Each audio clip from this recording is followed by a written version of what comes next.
तो movie start होती है एक एक्टर को दिखाते हुए जो अपने डायलॉग्स की प्रैक्टिस कर रहा है। मूवी में वो एक प्रीस्ट है और उसे किसी बच्ची का एक्सॉर्सिज्म करना है। स्क्रिप्ट में कुछ होली वर्ड्स थी जिसे वो पढ़ रहा था और ये पढ़ते हुए हम देखते हैं कि एकदम से इस सेट की लाइट्स फ्लिकर करने लगी। जिस कमरे में वो खड़ा था वो कमरा तेजी से हिलने लगा और एकदम से किसी ना दिखने वाली चीज ने उस एक्टर के ऊपर हमला करके उसे मार डाला। सीन यहीं से कट होता है और हमें ली और एंथनी को दिखाया जाता है। एंथनी एक ड्रग एडिक्ट है, इसी वजह से उसका और उसकी बेटी का रिलेशन बहुत खराब है। उसकी बेटी उसे डैड तक नहीं कहकर बुलाती और ये सब तब से है जब से एंथनी की वाइफ की डेथ हुई है। अपनी वाइफ वाले हादसे से पहले एंथनी एक एक्टर हुआ करता था, लेकिन उस हादसे के बाद वो नशे की लत में लग गया और उसने सारा काम छोड़ दिया। अब तकरीबन 2 साल रिहैबिलिटेशन सेंटर में रहने के बाद एंथनी काफी हद तक स्टेबल हो चुका था, इसीलिए उसे दोबारा मूवीज में रोल मिलना शुरू हो गए थे और अब उसे रोल दिया गया था उसी एक्टर का जिस एक्टर को हमने मूवी में मरते देखा है। ये रोल मिलने के बाद एंथनी बहुत खुश था। वो चर्च में जाता है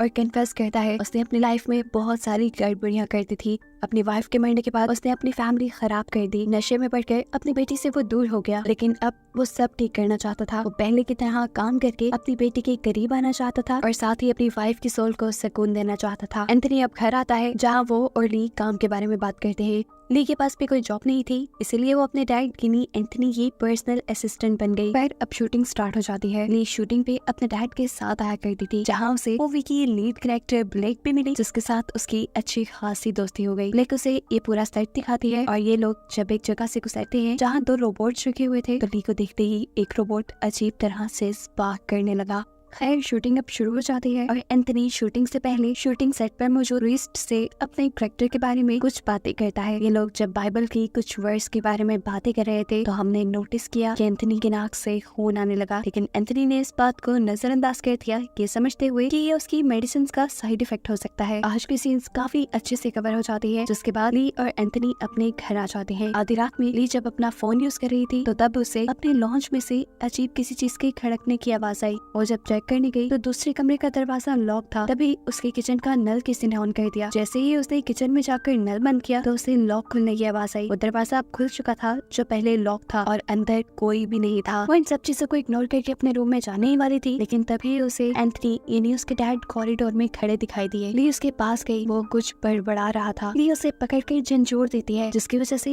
एक मर्तबा के लिए एंथनी घबरा जाता है, लेकिन फिर उसे लगा कि शायद वो नींद में चल रहा था। अगले दिन एंथनी जब शूटिंग के लिए जाता है और डायलॉग प्रैक्टिस कर रहा होता है तब वो ये सब अच्छे से नहीं कर पा रहा था। डायरेक्टर भी अब गुस्सा हो गए थे। डायरेक्टर से कहते हैं तुम अपनी जिंदगी में होने वाली हर बुरी चीज को याद करो, शायद फिर तुम अपनी दुखिया एक्सप्रेशन अच्छे से दे पाओगे। और यहाँ पर हमें उसके बचपन का एक फ्लैशबैक दिखाया जाता है जब वो कॉन्वेंट में रहा करता था और फादर वहाँ के बच्चों को अब्यूज करते थे। खैर एंथनी दोबारा अपने डायलॉग्स की प्रैक्टिस शुरू कर देता है। इस मरतबा जैसे ही उसने ये डायलॉग्स वाले पेपर्स खोले तो उसके अंदर कुछ ना कुछ लिखा हुआ था। अंदर डीमन की ड्रॉइंग्स बनी हुई थी और लिखा हुआ था एंथनी इस मरतबा तुम्हें मुझसे कोई नहीं बचा सकता। वही डायलॉग्स वाले पेपर रखकर अपनी ड्रॉ खोलता है कोई चीज लेने के लिए, तो ड्रॉ में उसे एक क्रूसीफिक्स दिखता है। क्रूसीफिक्स को दिखाते ही एकदम से फ्लैशबैक में उसके बचपन की जिंदगी भी दिखाई जाती है, जहाँ पर ऐसा ही क्रूसीफिक्स पहले उसके पास हुआ करता था। अब थोड़ी देर में ली यहाँ पर आती है और उससे पूछती है कि आपको प्रॉब्लम कहाँ पर आ रही है, आप डायलॉग क्यों नहीं डिलीवर कर पा रहे। तब एंथनी कहता है कि मैं बाइबल की होली वर्ड्स को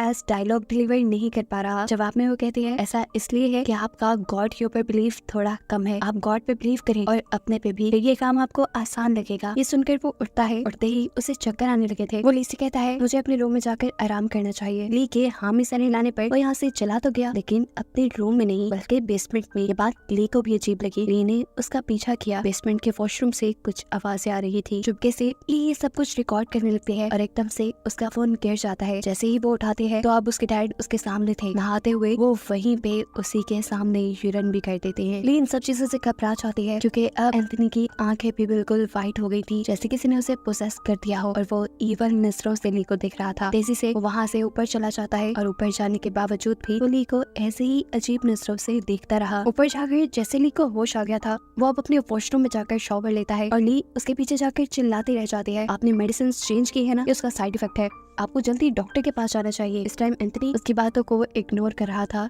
जबकि हम उसकी बॉडी पे काले धब्बों को देख रहे थे, जो इस बात की कंफर्मेशन थी कि वो किसी इवल चीज के पोजेशन में है, यानी किसी बुरी ताकत ने उसे अपने कब्जे में ले लिया है। ये निशान जैसे कुछ ही सेकंड के लिए उसकी बॉडी पे आए थे और फिर चले भी गए। मूवी सेट पर डायरेक्टर, प्रोड्यूसर और किसी भी को एक्टर को एंथनी की एक्टिंग पसंद नहीं आ रही थी, इसीलिए वो अपसेट होकर दोबारा ड्रिंक करने लगता है। जबकि यहाँ फादर ली से सवाल करते हैं, क्या इस मूवी में जो कुछ हो रहा है तुम्हें उस पर बिलीव है? ली जवाब में कहती है, पहले तो नहीं था, लेकिन रात जो मैंने देखा है उसके बाद कुछ कुछ यकीन हो रहा है। इसके बाद ली जब घर आती है तो देखती है कि एंथनी उससे पहले ही घर आ चुका था। उसके हाथ बुरी तरह जख्मी थे, जिसमें से खून बह रहा था और मुंह का भी तकरीबन यही हाल था। उससे मिली उससे कहती है, आपने दोबारा ड्रग्स शुरू कर दी, उसी लाइफ में वापस चले गए जिससे मुझे नफरत थी, इसलिए अब मैं आपके साथ नहीं रहूंगी। ये सुनकर वो गुस्से से पागल हो गया, इतनी जोर से चिल्लाया कि वहाँ कमरे में मौजूद सभी कांच की चीजें टूट गई और फिर अजीब भयानक से तरीके से चलते हुए अपनी बेटी के सामने आया। पुलिस से कहता है, कहाँ जाओगे तुम? तुम्हारे पास ना स्कूल है ना माँ है, बचाव में तुम मेरे पास ही रहोगी। ये सुनकर ली बुरी तरह डर जाती है और गुस्से में कहती है,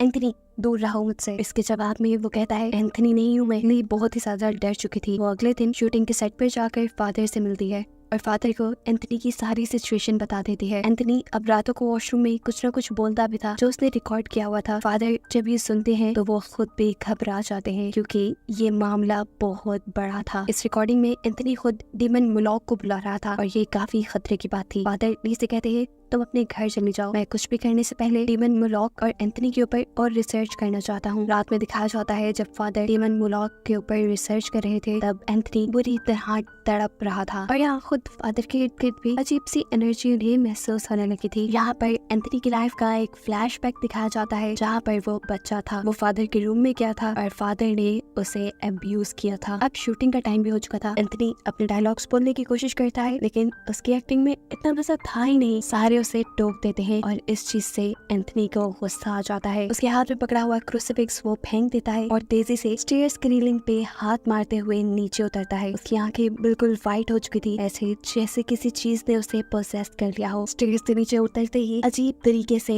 उसकी बॉडी मुड़ने लगती है। उसकी कमर उल्टी तरफ मुड़ गई थी और ये सिर्फ एक बार नहीं बल्कि कई बार हुआ था। जिसके बाद ली जब उसे रोकने की कोशिश करती है, ये कहते हुए कि एंथनी रुक जाओ, तो वो इस बार भी यही जवाब देता है, एंथनी नहीं हूँ मैं। जिसके बाद वो बार बार अपना सर टेबल से मारने लगा। ये सारा तमाशा देखकर डायरेक्टर एंथनी को किसी और एक्टर से रिप्लेस कर देता है और जब वो वाला एक्टर अपने डायलॉग्स रिहर्सल कर रहा था तो एंथनी ने आकर उसकी आंखों में कांच डाल के उसे मार डाला। उसकी इस हरकत की वजह से अब इस मूवी की शूटिंग बंद कर दी गई थी, जिसकी वजह से मूवी की मेन कैरेक्टर भी बहुत परेशान थी। वो परेशान थी इसलिए ली उसे अपने घर ही ले आई, जहाँ दोबारा एंथनी ने इन दोनों के ऊपर हमला कर दिया। ये दोनों उससे परेशान हो जाती हैं और उसे वहाँ से जाने को कहती हैं, जो सुनकर एंथनी विंडो से जंप कर देता है। लेकिन हैरानी की बात थी, वो विंडो से नीचे नहीं गिरा बल्कि कहीं गायब हो गया। डायरेक्टर ये दोनों जाती है फादर के पास, उन्हें ये सारी बात बताती है, जिसके जवाब में फादर उन्हें बताते हैं कि तुम्हारे डैड को डीमन मुलॉक ने पोसेस किया हुआ है और अब वो वहीं मिलेंगे जहाँ से पोसेशन शुरू हुआ था, यानी शूटिंग के सेट पर। अगली जब मूवी सेट पे आई तो उसे सामने एक रूम के अंदर बाइबल गिरी हुई नजर आई। वो जैसे ही उसे उठाने के लिए रूम के अंदर जाती है तो एकदम से उसके पीछे एंथनी आकर खड़ा हो जाता है। डायरेक्टर वो बाइबल की वर्ड्स को पढ़ने लग जाती है और एंथनी यानी वो डीमन भी अब उसके साथ साथ उन्हीं वर्ड्स को पढ़ा था। जैसे ही वर्ड्स उसके ऊपर कोई असर ही न कर रही हो, डीमन उससे कहता है कि ये मैं सदियों से सुनता आ रहा हूँ और अब ये मेरे ऊपर कोई काम नहीं करती। ली अब डीमन से कहती है, प्लीज एंथनी को छोड़ दो, वो मर रहा है। जवाब में डीमन कहता है, वो तो सालों से मर रहा है। ये कहते ही वो डीमन ली के ऊपर हमला कर देता है, लेकिन ली के हाथ में इस टाइम क्रूसीफिक्स था, जिसे वो उस डीमन के सर पे लगाती है और डीमन उसे छोड़ देता है। ये क्रूसीफिक्स उसके सर पे लगाने की वजह से डीमन की पावर्स थोड़ी कम हुई थी। ऐसे में जहाँ फादर और ब्लैक को भी डीमन ने पैरालाइज किया हुआ था, वो भी उसकी पोजीशन से छूट जाते हैं। अब फादर डीमन से कहते हैं, तुम एंथनी की बॉडी छोड़ दो और मेरे अंदर आ जाओ, क्योंकि फादर खुद एंथनी का एक्सॉर्सिज्म करने में कामयाब नहीं हो पा रहे थे। डीमन भी उसकी बात मानते हुए एंथनी को छोड़कर फादर के अंदर आ जाता है। यहाँ से अब मूवी फ्लैशबैक में जाती है और हमें ये रीजन दिखाई जाती है कि क्यों उस डीमन ने सिर्फ एंथनी को ही पकड़ा था। असल में एंथनी बचपन में जब कॉन्वेंट में रहता था तब फादर उसे अब्यूज किया करते थे और अब्यूज करने के बाद उसके सर पे उल्टा क्रॉसिफिक्स बना देते थे, यानी वहाँ पर गॉड को माना नहीं जाता था, वहाँ पर डीमन की वर्शिप होती थी। डीमन की यानी यानी शैतान की पूजा की जाती थी। ये ट्रॉमा बचपन से अब तक एंथनी के दिमाग में था और यही उसकी कमजोरी बनी, जिसकी वजह से डीमन ने उसको पोजेस कर लिया। सीन दोबारा प्रेजेंट में शिफ्ट होते हैं, जहाँ अब फादर की बॉडी में वो डीमन है। फादर को बचाने के लिए एंथनी यहाँ होली क्रूसिफिक्स उठाता है और बाइबल की वर्स पढ़ना शुरू कर देता है। अब उसकी वर्स डीमन के ऊपर असर दिखा रही थी, क्योंकि वो बचपन वाले अपने ट्रॉमा से अब निकल चुका था और गॉड के ऊपर बिलीव रखते हुए ये वर्स पढ़ रहा था, और ऐसे वो डीमन कमजोर होकर फादर को छोड़ देता है। कहानी के आखिरी सीन में हमें एंथनी और ली को दिखाया जाता है, जो अब अपनी लाइफ नॉर्मल गुजार रहे थे। एंथनी रोज चर्च जाने लगा था, जबकि ली अपने साथ हुए इस सारे वाक्य की स्टोरी लिख रही थी और इसके ऊपर वो एक फिल्म बनाना चाहती थी, जिसे दिखाते हुए ये कहानी यहाँ खत्म हो जाती है।